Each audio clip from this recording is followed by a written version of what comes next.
Yeshua flipped tables in a temple where there was full of corrupt business, but yet you're scared to lose a sale if you speak the truth? Let's talk about it. What up, Kingdom fam? My name is Joseph P., and today I want to have a real conversation, especially with those of you who are kingdom entrepreneurs, ministers in the marketplace, those trying to build something impactful while trying to stay true to the gospel.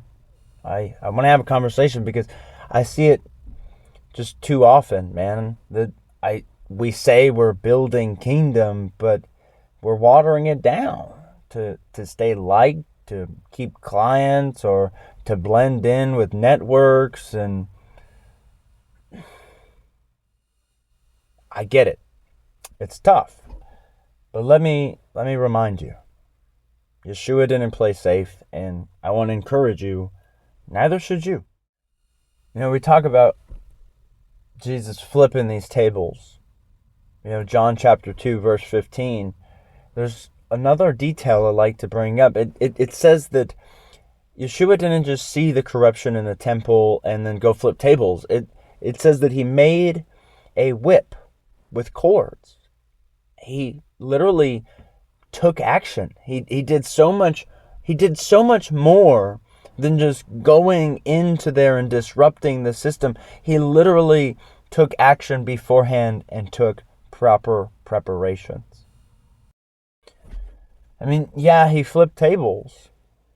And if we really talk about why, it's because they turned something sacred into something that was self-serving and something it was never meant to be. And here's the hard truth. Many people have turned kingdom assignments into just another business model. We say it's kingdom, but we've literally made it about comfort, connections, and analytics and money.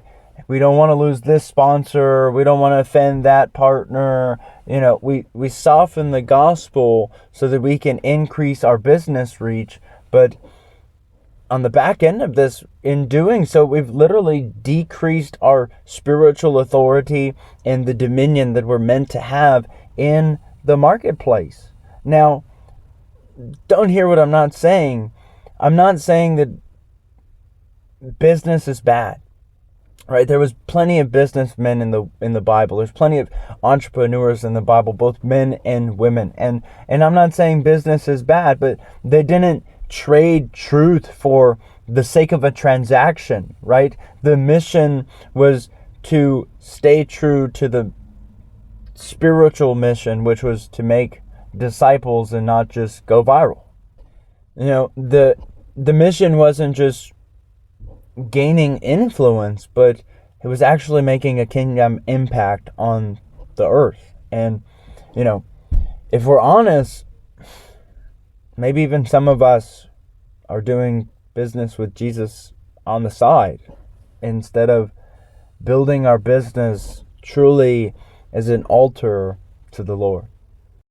Now, the scriptures are very clear that we can't serve two masters. We can't say that God owns our business and then hide our faith because we're worried it won't convert clients, right? This world doesn't need more businesses as usual.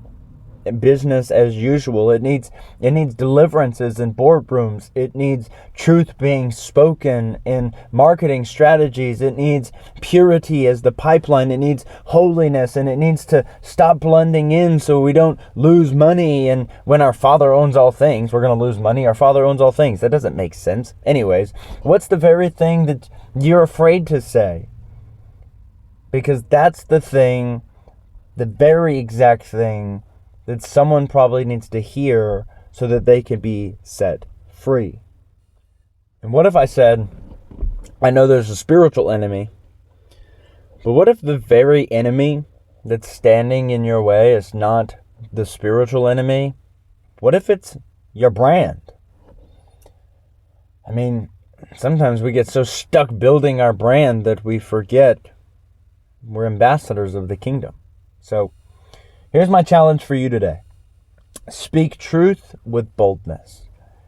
Build what you're building with conviction.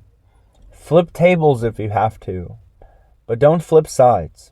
Don't go from, and you, if this relates, then you know your story better than anybody. Look, God's not just looking for another salesman or another businessman. He's looking for a son, okay?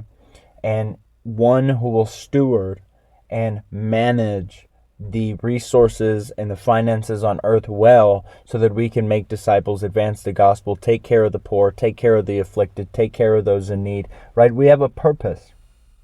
So, look, man, if you're ready to learn how to walk this out, to build a business that's consecrated and not just Christian branded, then hit that subscribe button and join the journey. And if you're serious about going deeper, then schedule a one-on-one call, man, and let's build a business that shakes hell, advances heaven, makes disciples, and does all the other things that you desire from your business and ministry, like making more time for you to hang out with your kids, or taking your spouse on a date, or having more time for yourself to go on a walk, or paint a picture, or exercise, or all the other things that God desires for us to have in this life. So let's stop building with compromise and start building with boldness and confidence in the name of Yeshua. And maybe you don't have a business.